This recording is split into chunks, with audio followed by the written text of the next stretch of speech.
Et le cas parfois difficile, c'est lorsque c'est votre conjoint ou votre conjointe. Quand votre conjoint ou votre conjointe devient un obstacle à la gestion de votre temps de façon optimale.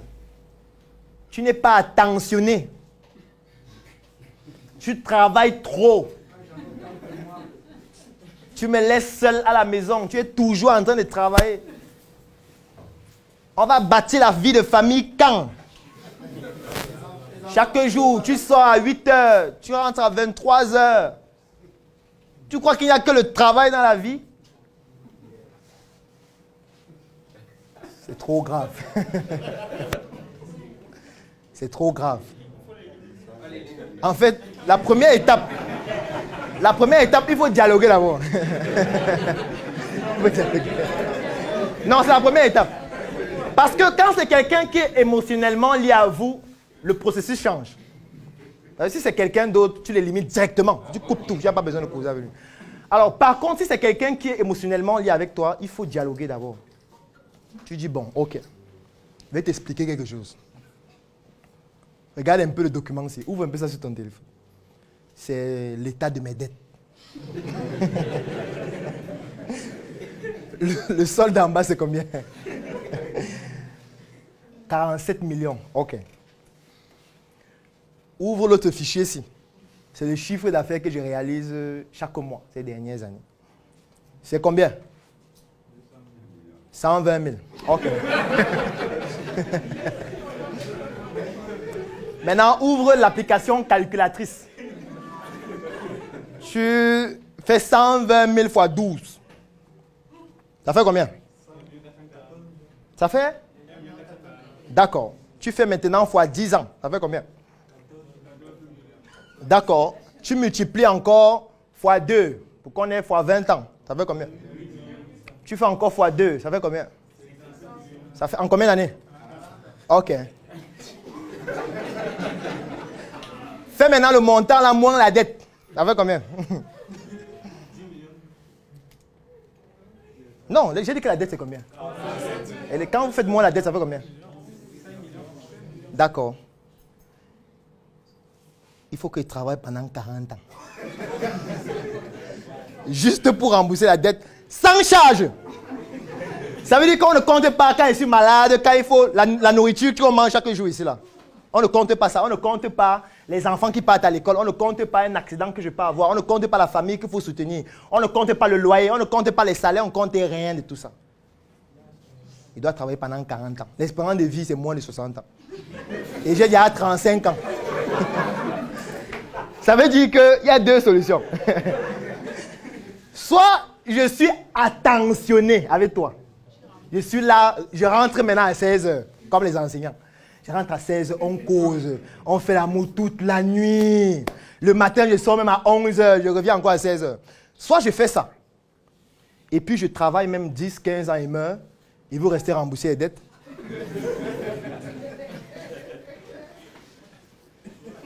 Soit je modifie mes objectifs. J'augmente mon nombre d'heures de travail pour que les 40 ans là deviennent 5 ans. Tu choisis quoi? Si quelqu'un ne peut pas faire un choix pertinent, on arrête, même si on est marié. On arrête définitivement. Chacun va vivre sa vie après. À part. Fatalement, on va faire comme ça. On ne peut pas continuer comme ça. On va seulement arrêter, on va arrêter. Il n'y a rien à faire. On va arrêter.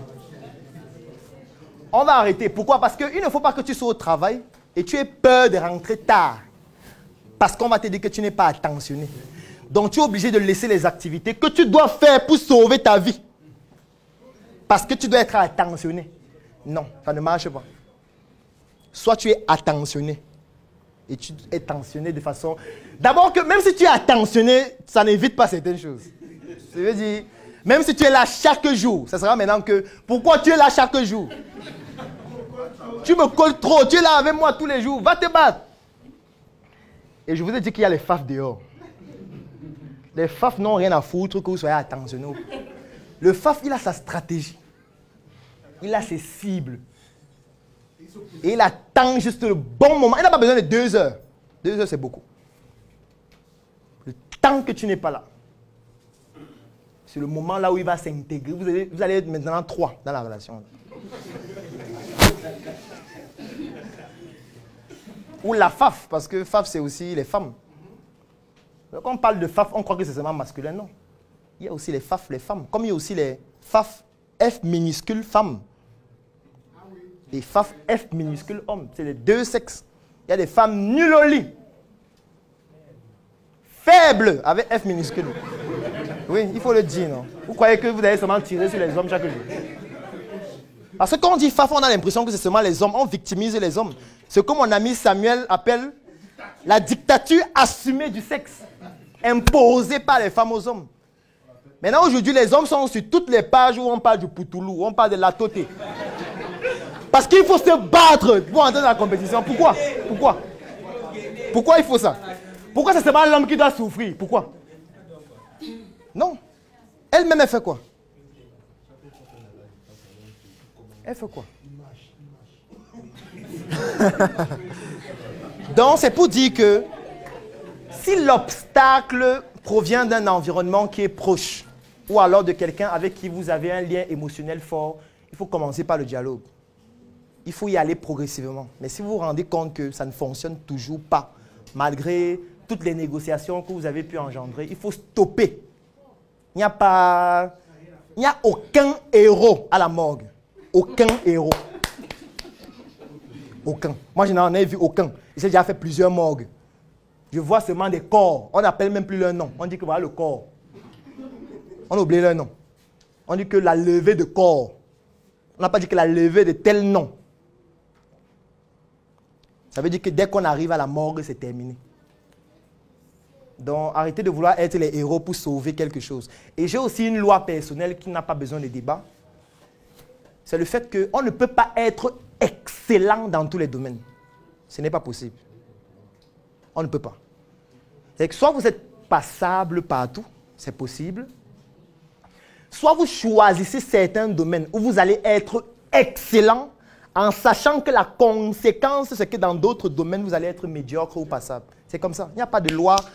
Pour moi, c'est ma loi. Donc, ne vous dites pas que vous allez être excellent au travail, excellent avec la relation dans votre famille, excellent avec vos amis, excellent avec tout le monde. Ça ne peut pas fonctionner. Vous allez choisir les domaines où vous souhaitez être excellent. Vous allez vous battre pour être excellent dans ces domaines et savoir que ça va dégrader les autres. Ou alors vous choisissez d'être passable partout et vous allez mourir sans laisser votre nom dans l'histoire. Vous allez être un lambda qui est mort. Parce que tous ceux qui ont révolutionné l'histoire sont des personnes qui ont décidé d'être excellents dans certains domaines et de sacrifier forcément d'autres. Forcément. Donc si quelqu'un à un moment de sa vie veut être excellent, il faut qu'il sache qu'il va sacrifier une partie de sa vie.